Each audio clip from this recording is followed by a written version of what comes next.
Está en nuestros estudios Jorge Muñoz Wells, él es alcalde de Miraflores y flamante candidato de Acción Popular a la alcaldía de Lima. Bienvenido, Jorge. Gracias, Nicolás, gracias por esta invitación. Estamos empezando como temprano la campaña, ¿no? Bueno, sí es una época donde ya comienzan a haber algunas personas que se ponen en el partidor y en mi caso yo he sido acogido por un partido como es Acción Popular, que es un partido muy interesante, y estamos trabajando desde ya para lo que viene el próximo año, ¿no? Ahora, lo primero que habría que hacer es un balance de la situación en la que está la ciudad de Lima, ¿no?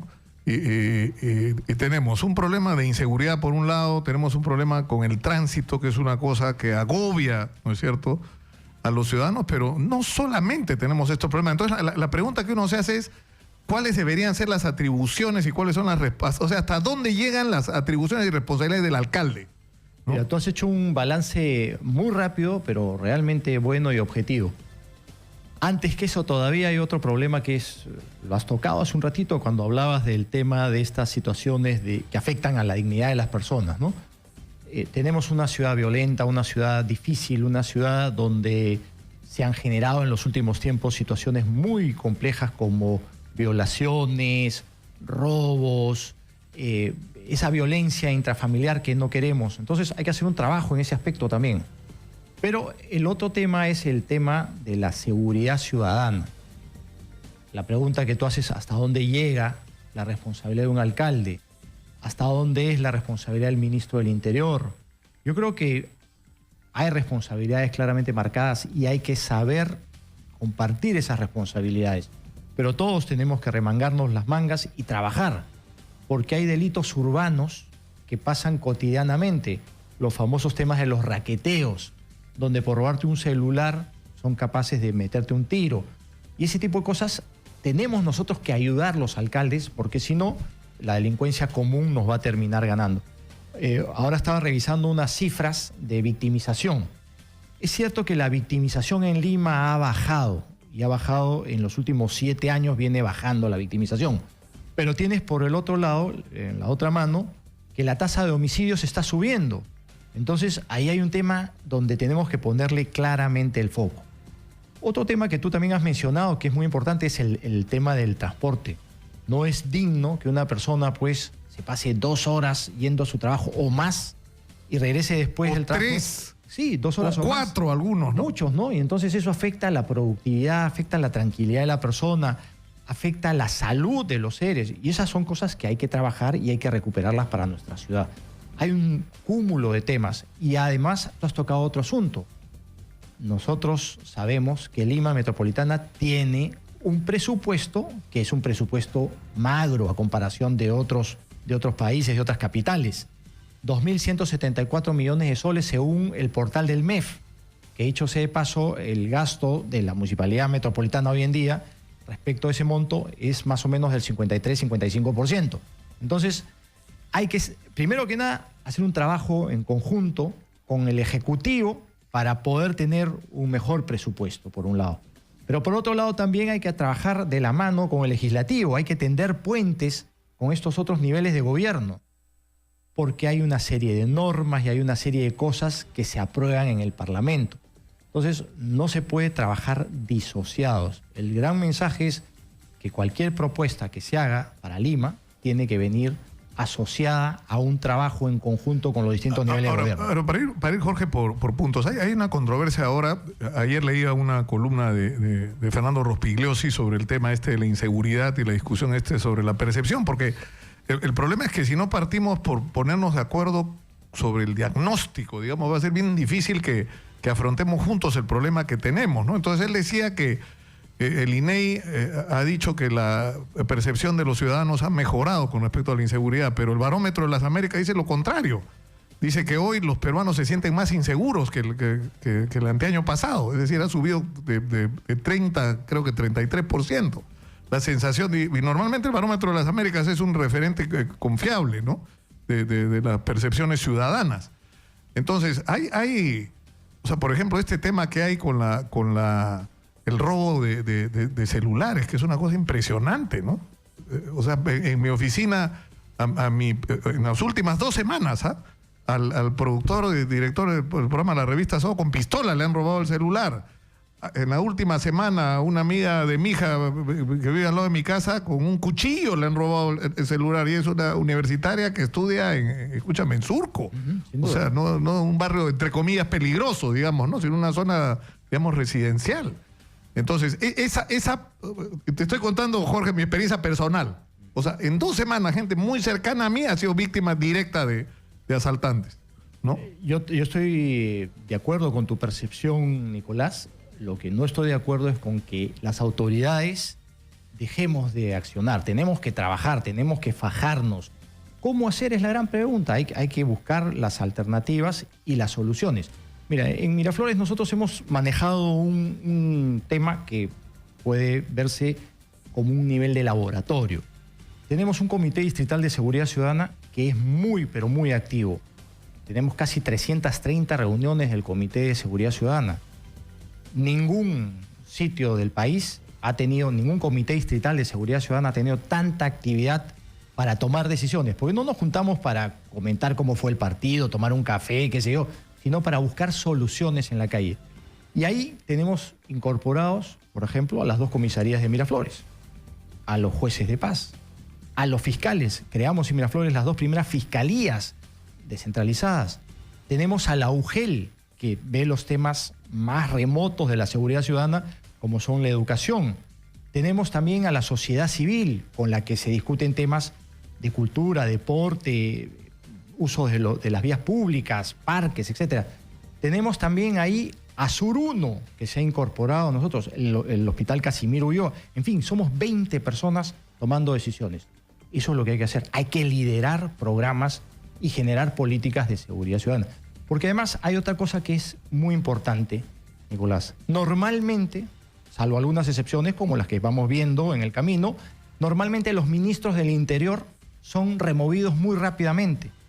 Y entonces el Ejecutivo no tiene políticas que trasciendan en el tiempo, sino que llega A, hace una cosa, viene B, hace otra cosa.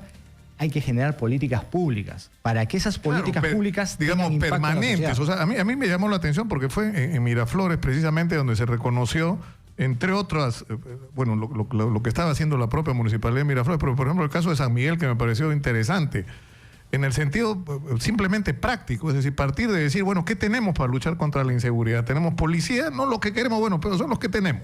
Tenemos serenos, pero tenemos también cámaras de seguridad, tenemos policías de las compañías estas de seguridad privada, ¿no es cierto?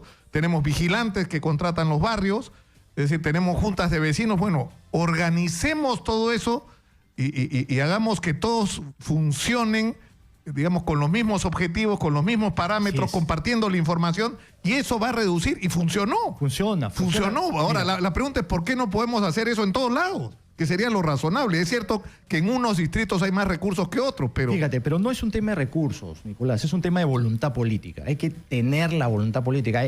Es sumamente costoso en cuanto al esfuerzo, al tener que estar liderando, poniendo el pecho, recibiendo críticas, pero hay que hacerlo. Y hay que hacerlo porque esa voluntad política es la que te mueve las cosas.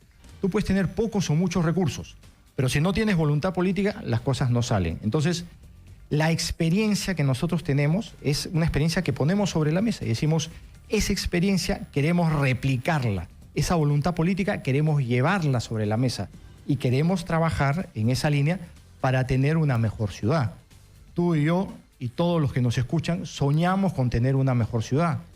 Queremos mejor calidad de vida, queremos vivir bien, con tranquilidad.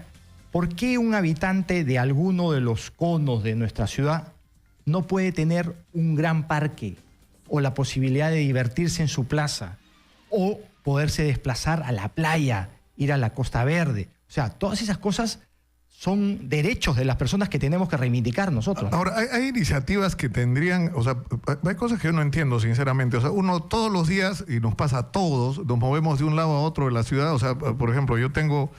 ¿No es cierto? Yo trabajo acá en la radio, estoy en ATV, entonces me muevo prácticamente por toda la ciudad y voy a hacer grabaciones al Callao. Ahora tengo que ir al RIMAC para ver lo de Mistura, que me dicen que está espectacular, ¿no?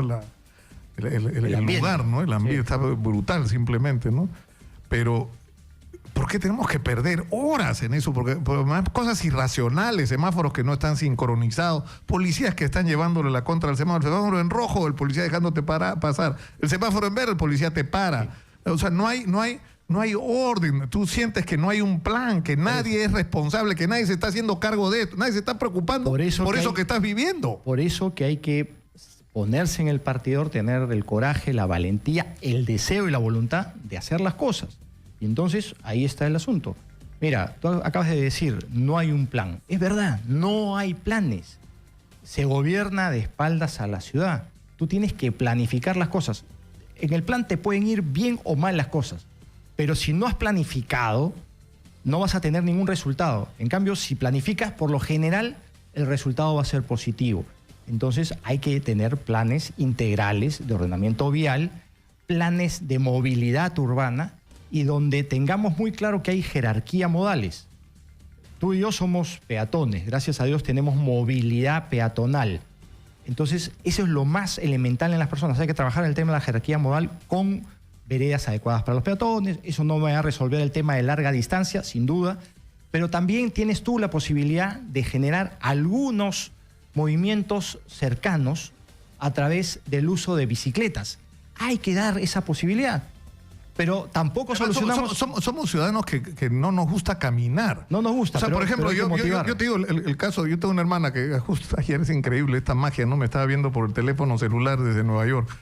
Y ella vive al otro lado del puente, o sea, en Queens, ¿no es cierto? Entonces ella camina sus 10 cuadras para tomar el tren, claro, hasta su oficina que queda en Manhattan, ahí camina para llegar del tren a su oficina, otras 10 cuadras. Y se camina 40 cuadras al día entre ir y venir. Y eso es saludable. Eso le hace bien para ella. Y eso ocurre en todo el mundo, menos acá. Sí. ¿No? Pero fíjate. Acá levantamos la mano y paramos el bus, el taxi, la combi, lo que sea. Porque no encontramos muchas veces veredas o espacios para el peatón. Entonces, eso hay que trabajarlo, hay que trabajar el tema de los viajes de cercanía con los ciclistas, pero hay que trabajar sin duda el tema del transporte público. Fíjate en la jerarquía modal cómo vamos.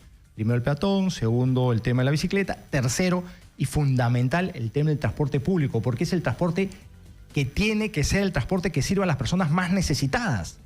De ahí... No, que además es el que usa la mayoría de la gente, o sea, tu diseño debería estar basado y tener como prioridad esa. Esa tiene una prioridad importantísima. Después viene el tema del transporte de mercaderías y en última ratio el uso de los vehículos particulares, ¿no es cierto?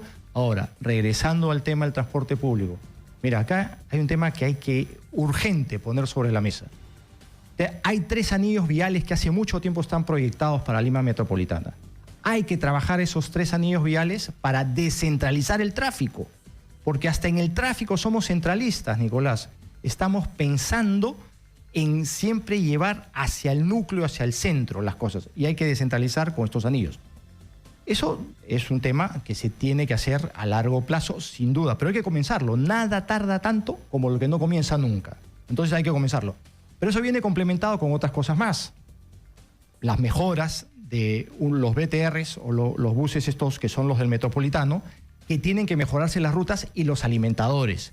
Un sistema integrado de transporte real. Además, en conjunción con el Ejecutivo, hay que propiciar el desarrollo de las líneas de metro. Cuando uno se sube a la línea de metro, a la número 1, que es la única que funciona ahora, el servicio mismo, como tal, es un servicio que golpea a la gente, porque no es un servicio todavía adecuado, es insuficiente. Los vagones y las cosas que se ponen a disposición son muy buenos, son del primer mundo, pero el servicio todavía es ineficiente. Imagínate que tienes que hacer cola a veces a la entrada, las colas allá arriba también, y llegas una vez que entras, y ese es un tema que te aprisiona. Pero no solamente es ese problema, sino que tienes, por ejemplo, la línea 2 del metro, que tiene un 20% de avance. Se han demorado una eternidad. Claro, ahora se está trabajando bastante mejor con el ministro Yufra, que se ha destrabado las cosas, pero hay que soltar la 3, la 4, la 5 y la 6 también, que hay que licitarlas. Claro, y licitarlas adecuadamente y no sobrevaloradas, porque ¿no? Con la plata que te están gastando en la 2 te haces la 3 y la 4, ¿no? Claro, ahí han habido cosas que habrá que ver qué sucedió en su momento, ¿no? Ahora, Para terminar, este tema que tú estás planteando, Jorge, estamos con Jorge Muñoz, que no solamente es alcalde de Miraflores, sino ahora candidato a alcalde de Lima por Acción Popular. Este tema de Bruno Yufra y la actitud hacia los problemas. El otro día hemos estado sentados con él acá y hablamos de la carretera central, porque una de las discusiones que hay sobre la interoceánica es por qué eso fue prioridad y no fue prioridad la carretera central, que era en realidad la urgencia más grande en términos de infraestructura. Y más inmediata también. Por supuesto. Entonces él decía, ya, tenemos que hacer todo lo que hay que hacer. O sea, hay otras vías de acceso, ¿no es cierto?, hacia el centro que deben habilitarse.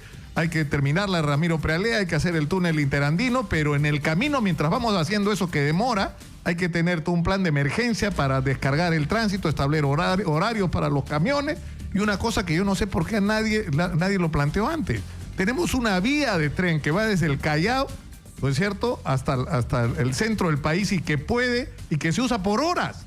Sí. Es absurdo tener una vía tendida que no se usa la mayor parte del tiempo. Entonces él decía, ¿por qué no la usamos para transportar pasajeros? Y vas a resolver un problema gravísimo y vas a aliviar la carga que hay por lo que sufre la gente por entrar y salir, ¿no?, de todos los distritos y las comunidades que hay a lo largo de la carretera central. O sea, y es tan fácil simplemente, como tú dices, Jorge, tener la voluntad y las ganas de resolver los problemas. Y hay que reinventar. Mira, esa vía está tendida, esa vía de tren está tendida y hay que reinventar nada más el servicio. Pasajeros y carga. Hay que ver los horarios y obviamente hay que, al reinventar, traer también inversión para poder poner al día esta vía. Mira, por ejemplo, el otro día conversaba con un minero y le decía, ¿cómo están trayendo ustedes el mineral a Lima? Una empresa importante. Por camiones. Eso es absolutamente obsoleto. Hay otras empresas mineras que usan esa vía y que de noche están trayendo el mineral. Y eso es bueno, eso es positivo. Pero hay que complementar con el tema de pasajeros, ¿no? No es posible que para irte a Oxapampa, por ejemplo, que queda a 400 kilómetros de Lima, más o menos, te demores 10, 12 horas. Eso es increíble, ¿no? Tantas cosas podrían venir de esa zona de Tarma que está antes, inclusive, y llegar con la frescura del caso y con la rapidez del caso. Pero no estamos viendo, digamos, el bosque, sino algunos árboles. Hay que mirar el bosque, Nicolás. Y ese es mi compromiso, mirar el bosque.